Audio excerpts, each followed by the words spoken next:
Good evening to all of you. देखिए, आप सभी प्रतियोगी साथी लोग, देखिए आज लेवल 3 के प्रोग्राम में जैसा कि मैं आप लोगों को पहले कई बार समझा चुका हूं कि लेवल 1 और लेवल 2 के बाद हम लोग लेवल 3 में आएंगे। और आप लोग देखते होंगे लेवल 3 का मतलब तैयारी अंतिम चरण में। ठीक है ना जी? सुनते रहिए, तैयारी अंतिम चरण में। मैं आप लोगों के लिए MCQ फॉर्म में भी क्वेश्चन को लाऊंगा, लेकिन इससे पहले एक बार आप अपनी पढ़ी हुई चीज को फटाफट फटाफट बहुत तेजी के साथ आप दोहरा लें। देखिए मेरे प्रतियोगी साथियों, मैं आपको एक बात बताना चाहता हूं कि प्रतियोगी परीक्षा में जैसे कि TGT, PGT, NVS, KVS, इन सारी परीक्षाओं में क्या होता है कि हम लोगों के पास एक बहुत लंबा चौड़ा पाठ्यक्रम होता है, जिसमें क्या होता है कि हम लोगों को काफ़ी चीज़, डायलॉग हैं, करेक्टर हैं, बहुत सारे तरह के प्रश्न आते हैं। इसमें जितना ज़्यादा से ज़्यादा हो सके आप पढ़िए और ज़्यादा से ज़्यादा बार आप पढ़ने की कोशिश करिए, तभी आपकी सफलता सुनिश्चित हो सकती है। ठीक है ना?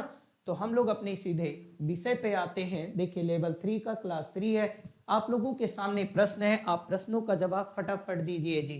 पहला प्रश्न आप लोगों के सामने है, who kills Regan and how.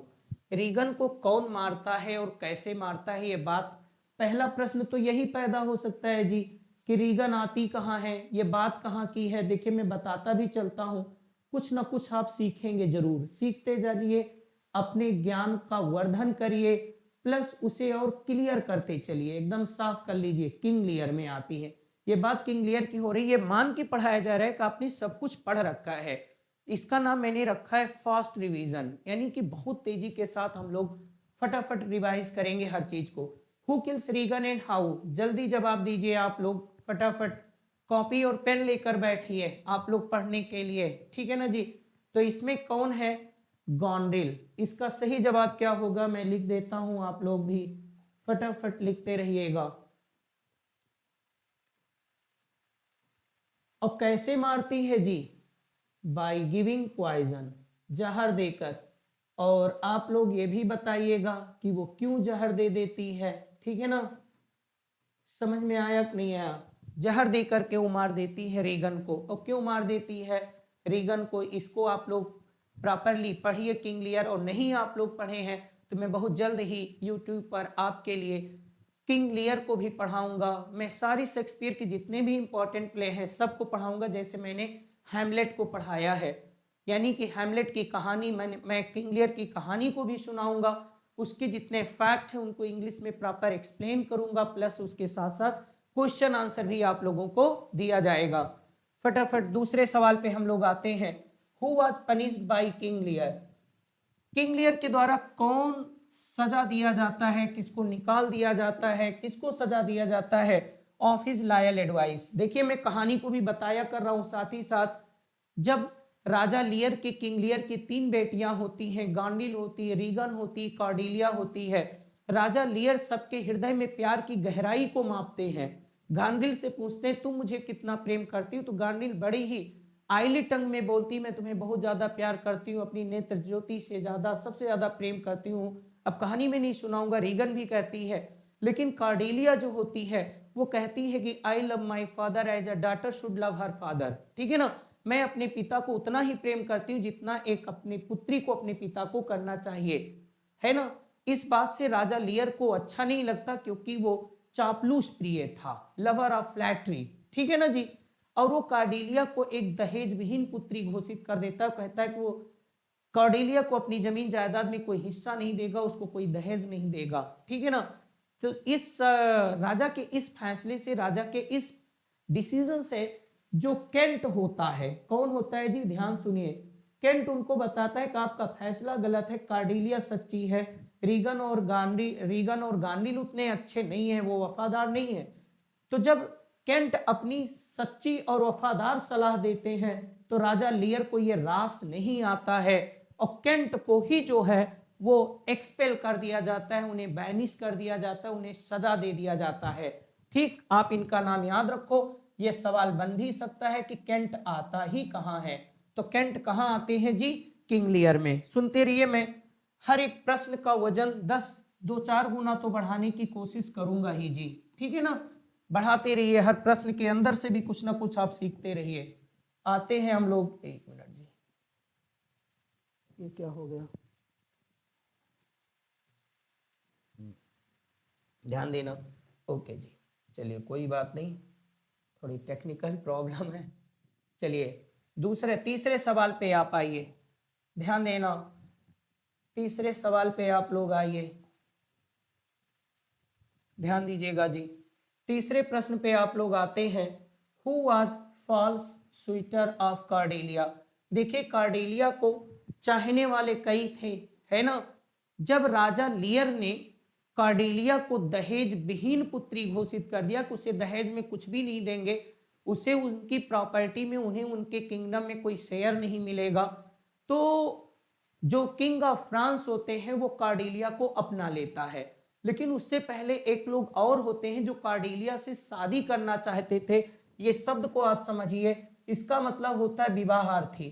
तो जो फ्रांस का राजा होता है विवाहार्थी होता है, तो जो किंग ऑफ फ्रांस होते हैं वो तो कार्डेलिया से विवाह कर लेते हैं, लेकिन कार्डेलिया के चाहने वालों में, उनसे विवाह करने की इच्छा रखने वालों में एक और भी लोग थे। पढ़िएगा कहानी को अच्छे से, Duke of burgundy.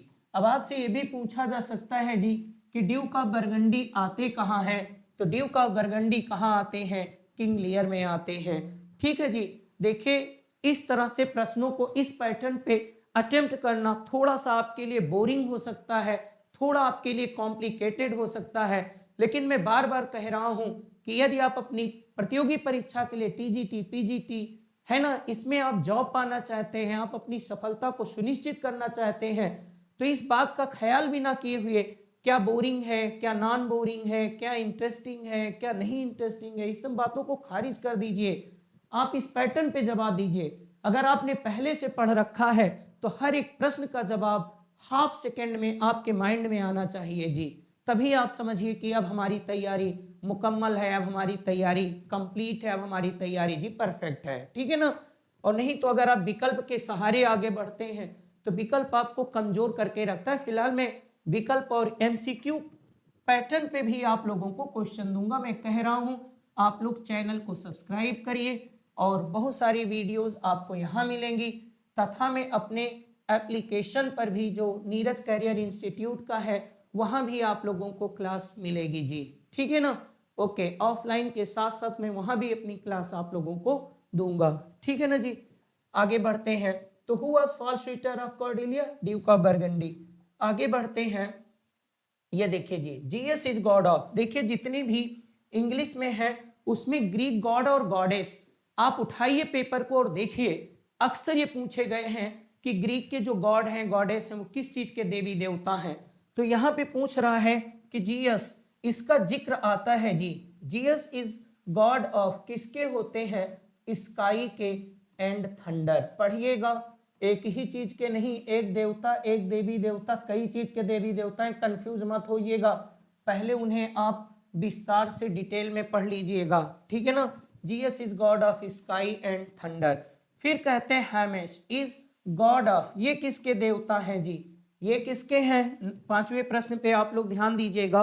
Hermès is god of, ये होते हैं जी कैटल और लाइव स्टॉक। लाइव स्टॉक आप बताइए जी क्या है, इसका मतलब होता है पशुधन। क्या, जैसे आपके पास 10-20 भैंसे हैं, भेड़ हैं, बकरी हैं, गाय हैं, भैंस है ना जी, घोड़ा है, खच्चर है, तो इन्हीं चीज को कहा जाता है। ये भी पशु भी एक धन होते हैं। तो जो पशुधन होते हैं उनको हम लोग लाइव स्टॉक कहते हैं, किसानों के पास। जैसे कि मैं आपको बता रहा हूं, जब आप पढ़ेंगे थॉमस हार्डी की, ठीक है ना जी, फार फ्रॉम मैडिंग क्राउड, तो आपको पता चलेगा। ठीक है ना जी। तो लाइव स्टॉक। ओके, अब छठे प्रश्न पे आते हैं। Who is god of blood lust and courage, खून खराबा और साहस का कौन है जी। छठवें प्रश्न का आप लोग जवाब दीजिए जी। ओके, छठे प्रश्न पे कि ब्लड लस्ट का जो गॉड है और करेज है, इसको कौन सा है जी। इन सब का जिक्र आता है, मैं बताऊंगा कहाँ आता है, वहां पूछे गए हैं, पूछे जा सकते हैं।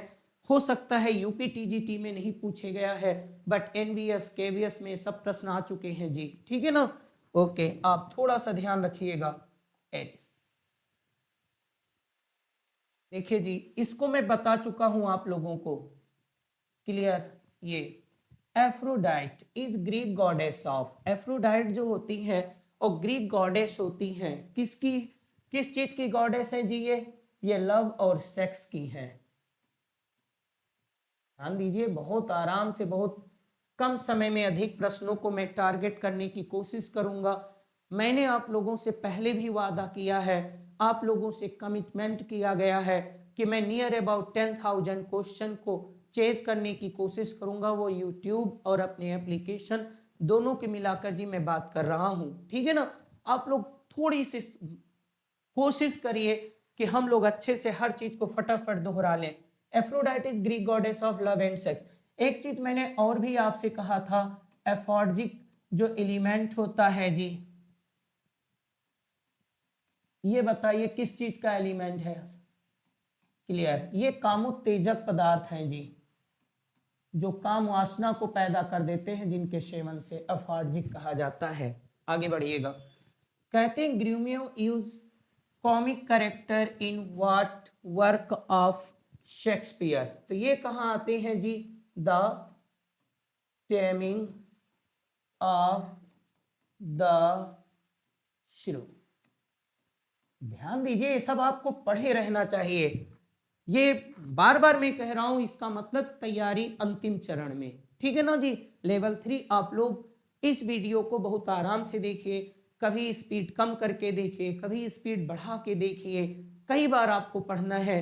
और हर एक प्रश्न देखिए जी, टीजीटी पीजीटी में जो कैंडिडेट, जो विद्यार्थी, जो प्रतियोगी साथी ज्यादा समय निकाल पाएंगे, ज्यादा बार पढ़ पाएंगे, विजय उन्हीं को मिलेगी। मैन ऑफ नॉलेज का इसमें कोई बहुत बड़ा रोल नहीं है जी, ठीक है ना। जैसे कोई ज्यादा समय निकाल पाए, जैसे अभी मैं ही हूं, मैं जरा सा कंफ्यूज हो जाऊं, मेरा ये सवाल गलत हो जाए, तो कोई भी विद्यार्थी फट से वो बाहर हो जाएगा, ठीक है ना। तो आपको ज्यादा से ज्यादा समय निकालना है, ज्यादा से ज्यादा मैटर को पढ़ना है, ज्यादा से ज्यादा बार पढ़ना है। आप मेरी हम्बल सजेशन को अन्यथा ना लीजिएगा, है ना। मैं जो भी कुछ बोल रहा हूं, what ever I am speaking, that is in your well wishes, okay. फिर कह रहे हैं लॉन्स एंड स्पीड और comic character in what work of Shakespeare. ये लॉन्स और स्पीड ये शेक्सपियर के किस वर्क में आते हैं, जरा आप हमें बताइए जी। लॉन्स और स्पीड, देखिए इसमें विकल्प भी मैं दे रखा हूं आप लोगों के लिए, आप लोगों की सहूलियत के लिए इसमें विकल्प भी बताइए जरा, किसमें आते हैं लॉन्स और स्पीड। बहुत बार आते हैं जी कॉमिक करेक्टर और माइनर करेक्टर को पूछने का बड़ा जबरदस्त चलन है। माइनर आप समझ रहे हो जी, जब कोई शब्द आता है तो मैं जब ग्रामर पढ़ाऊंगा, ओकैब पढ़ाऊंगा, लिटरेचर पढ़ाऊंगा, वर्ड पावर को खूब अच्छे से आप पढ़िए। देखिए जी, इसी का मतलब नाबालिग भी होता है, शब्द को फटाफट समझते रहिए। जैसे कोई व्यक्ति 16 साल 17 साल का है तो माइनर है, ठीक है ना। और इसी माइनर का मतलब अल्पसंख्यक भी होता है, समझो। जैसे the Christian are minor in India, अल्पसंख्यक है। आगे ध्यान दो जी, और इसी माइनर का मतलब छोटा मोटा महत्वहीन, कहते हैं ना छोटा मोटा महत्वहीन, माइनर इश्यू है ये सब। माइनर प्रॉब्लम तो छोटी मोटी प्रॉब्लम, मामूली प्रॉब्लम, तो इसको हम लोग माइनर कहते हैं। और इसी माइनर का एक मतलब और भी होता है जी, नाबालिग हो गया, अल्पसंख्यक हो गया, छोटा मोटा मामूली हो गया, ठीक है ना जी। तो आप इस बात को समझे रहिए। फिर कहते हैं हम लोग, मिटा देते हैं उस चीज को, ध्यान दे लीजिएगा, बताते चलते हैं। तो बताइए लॉन्स और स्पीड और comic character in what work of Shakespeare. तो क्या है, सिम्बेलिन में आते हैं, टाइटस एंड्रोनिकस में आते हैं, टू जेंटलमैन ऑफ वेरोना की नॉन ऑफ दीज। तो इसमें कौन है जी, the two gentleman of Verona. पढ़िएगा, अच्छी कहानी है। मैं अपने यूट्यूब चैनल पर भी आप लोगों को इसे पढ़ाऊंगा, ठीक है ना, क्योंकि मेरे पास इन सारी चीज़ों का रिकॉर्ड है और ये सब प्रोग्राम में शामिल किए गए हैं, सब पढ़ाए जाएंगे आपको। आगे ध्यान दीजिएगा, चलिए इसको बताइए आप लोग जी। 10वें प्रश्न पे आइए, 10 नंबर पे। Clayton is a comic character in what work of Shakespeare. ये किसमें आते हैं जी क्लेटन, ये आते हैं जी शेम्बेलिन में आते हैं। ठीक, मैं थोड़ा जल्दी करने की कोशिश कर रहा हूं, आप लोग समझते रहिए। आ गया जी, ओके, तो ध्यान दीजिएगा। अब आप इसको ज्यादा पढ़िए, आप इसको सर्च करिए कि क्लेटन कौन होता है, वो मूर्ख होता है कि बुद्धिमान होता है, किसका बेटा होता है, सिम्बेलिन कौन होती है। सारी चीज को आपको पढ़ने की कोशिश करना चाहिए, क्योंकि देखिए जी, आग लगने पर कुआं नहीं खोदा जाता, ठीक है ना। कुआं पहले ही खोद के रखिए, आग लग जाती है तो कुआं खोदने का मौका नहीं मिलता है, ठीक है। आप हमारी बात को समझने की कोशिश करिए कि मैं कहना क्या चाहता हूं आप लोगों से। आगे ध्यान दीजिए जी, 11वें नंबर प्रश्न पर आइए। Who is clown in the Titus Andronicus. Titus Andronicus में क्लाउन होता है, एक विदूषक होता है। थोड़ा राइटिंग का इश्यू है, लेकिन आप लोग इग्नोर करिए। Who is clown in Titus Andronicus. Titus Andronicus में एक क्लाउन होता है। अब आपसे पूछ रहा है उस क्लाउन का नाम क्या होता है जी, बताइए आप लोग। देखिए, तो क्लाउन का नाम ही क्लाउन होता है। जैसे किसी बच्चे से पूछा जाए तुम्हारे पापा का क्या नाम है, तो बताएगा मेरे पापा का नाम पापा है। समझ में आया कि नहीं आया? ओके जी, चलिए 1793। अब ध्यान दीजिएगा, 12वें नंबर पे आइए। समझ गए जी, क्लाउन का क्या होता है? वो क्लाउन ही होता है। आगे ये 12 नंबर प्रश्न पे क्या आता है? 1793, 1798, 1841। These 3 years are associated with what event of Wordsworth life. ये 3 वर्ष दिए गए हैं, बताइए जी आप लोग, ये तीनों वर्ष वर्ड्सवर्थ के जीवन के किस घटना से जुड़े हुए हैं? तो ये किससे जुड़े हुए हैं? 1793 में, 1798, फिर 1841। ये क्या है जी? ये है विजिट ऑफ टिंटन एवे। ये विजिट ऑफ टिंटन एवे से जुड़ा है। पढ़े रहेंगे आप पोयम, जरा से इशारा करते ही समझ जाइए। क्लियर? तो ये किससे जुड़ी हुई है घटनाएं? Visit of Tintern Abbey. आगे बढ़ते हैं आप लोग। उबिएगा नहीं जी, समझ जाइए कि आप लोग फाइनल खेल रहे हैं किसी भी मैच का। What river has been mentioned in the Tintern Abbey. Tintern Abbey में एक नदी है, उनका जिक्र किया जाता है। टिंटन एवे में किस नदी का नाम आता है जी, बताइए। ये बहुत बार पूछा गया है, कई बार पूछा गया है, टीजीटी में, पीजीटी में, एनवीएस, केवीएस, नेट, हर जगह आ चुका है। क्लियर? कि टिंटन एवे में एक नदी होती है, उस नदी का नाम, रिवर का नाम क्या है जी? बहुत प्रमुख सवाल है, वाई रिवर होती है। ठीक है ना जी? ओके, आगे बढ़े। चलिए फिर कहते हैं, the anchor of my purest thought. This line appears in what work of Wordsworth. Wordsworth के किस वर्क में? ये लाइन पे जरा ध्यान दो। The anchor of my purest thought. तो this line appears in what work of Wordsworth कहाँ आती है? ये भी टिंटन एवे में आता है जी। ठीक है ना जी? ओके, आप लोग ये सब फटाफट याद करके रखिए, सब टिंटन एवे में आती हैं। क्लियर? ओके, फिर कहते हैं 15वें में, I show long a worshipper of nature. This line appears in what work of Wordsworth. ये वर्ड्सवर्थ की कहा, अब ये लाइन कहाँ आती? I show long worshipper of nature. ये बहुत बार पूछा गया है कि वर्ड्सवर्थ किस पोएम में अपने आप को वर्शिपर ऑफ नेचर कहता है, प्रकृति का पुजारी। ध्यान दीजिएगा, I show long worshipper of nature, ये लाइन कहाँ आती है? तो ये लाइन भी आप लोग जान लीजिए, ये भी टिंटन एवे में आती है। साफ,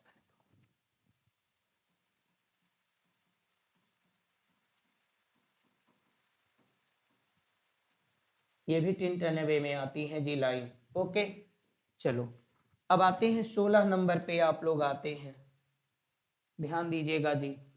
फिर कहते हैं, मी थॉट, मी थॉट, इधर देखिए जी,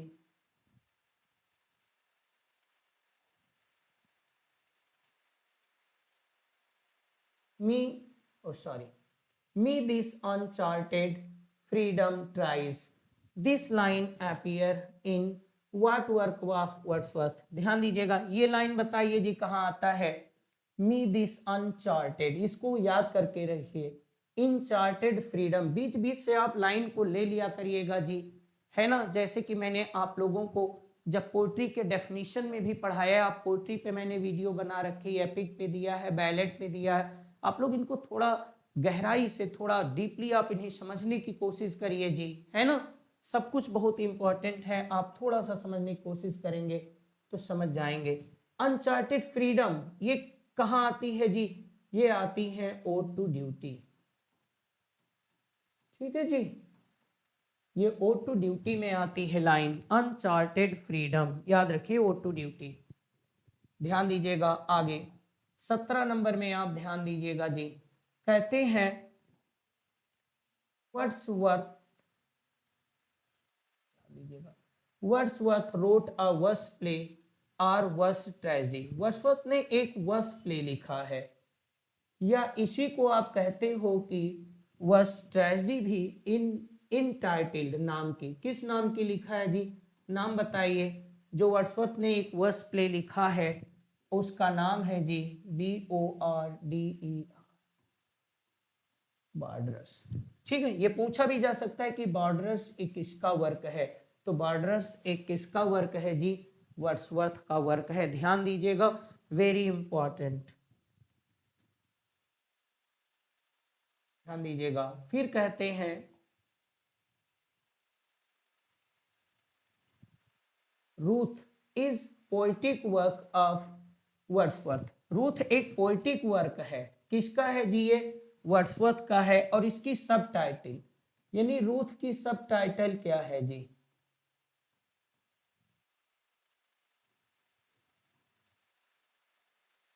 अपना दिमाग आप लोग लगाते रहिए, द इन्फ्लुएंस ऑफ नेचर,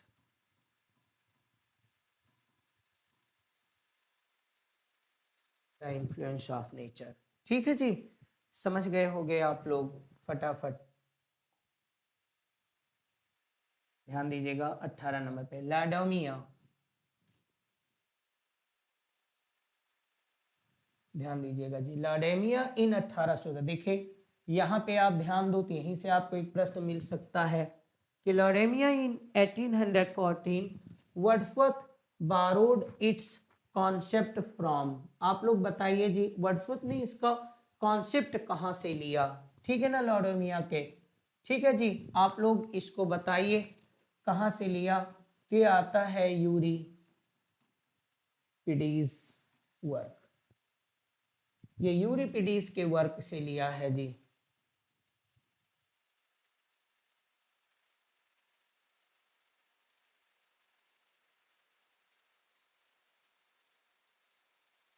चलिए अब आते हैं अपने अंतिम सवाल पर, कहते हैं कि I wander lonely as a cloud is considered original title, यानी कि ये बताइए I wander lonely as a cloud ये किसका ओरिजिनल टाइटल है जी, बताइए कौन सी ऐसी पोयम है जिसका शुरुआत में टाइटल था I wandered lonely as a cloud, ये पूछ रहा है। A poetic work of Wordsworth, यानी I wandered lonely as a cloud is considered original title of what poetic work of Wordsworth, Wordsworth के किस पोएटिक वर्क का original title I wandered lonely as a cloud था, बताइए जी।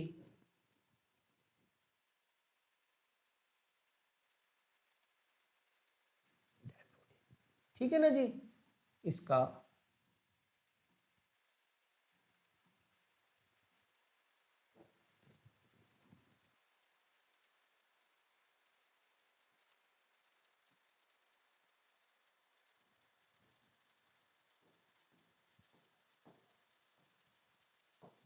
ठीक, okay, I wandered lonely as a cloud, ठीक, तो मतलब पहले उसका ये टाइटल थी जी, ओके, और इसी टाइटल से फिर बाद में उसे क्या जाना गया, डैफोडिल, ठीक। आप लोगों के सामने आज ये 20 क्वेश्चन थे जी, आगे भी मैं आप लोगों के लिए इसी तरह के प्रश्नों की श्रृंखला आपके लिए क्वेश्चनर लाए जाएंगे, और आप उन्हें हल करते रहिए, आप उनसे सीखते रहिए, आप उन्हें बार बार देखते रहिए, ताकि परीक्षा के समय एग्जामिनेशन हॉल में आपको कोई कंफ्यूजन ना हो सके। कभी कभी क्या होता है जी, सिलेक्शन से जो बाहर रह जाते हैं विद्यार्थी, ऐसा नहीं है कि वो मैन ऑफ नॉलेज नहीं होते, वो पढ़े नहीं होते हैं, वो सब कुछ पढ़े होते हैं। एक ही चीज उनमें केवल प्रॉब्लम होती है, केवल मौके पे यानी in the nick of time उनको कंफ्यूजन पैदा हो जाता है और बार बार वो शिकायत करते हैं कि सर आते हुए प्रश्न मेरे गलत हो गए, और उसका परिणाम consequently they are out of competition, ठीक है ना, और वो प्रतियोगिता से बाहर हो जाते हैं। तो कैसे हम लोग आते हुए प्रश्न को गलत ना करें, इसके लिए आप लोगों को क्या करना है कि बार बार पढ़ना है और अपने कंफ्यूजन वाले पॉइंट को थोड़ा सा संभाल के उस पर ज़्यादा समय आपको देना है, ठीक है। तो हम लोग आगे की सीरीज में मिलते हैं, तब तक के लिए आप सभी लोगों को नमस्कार।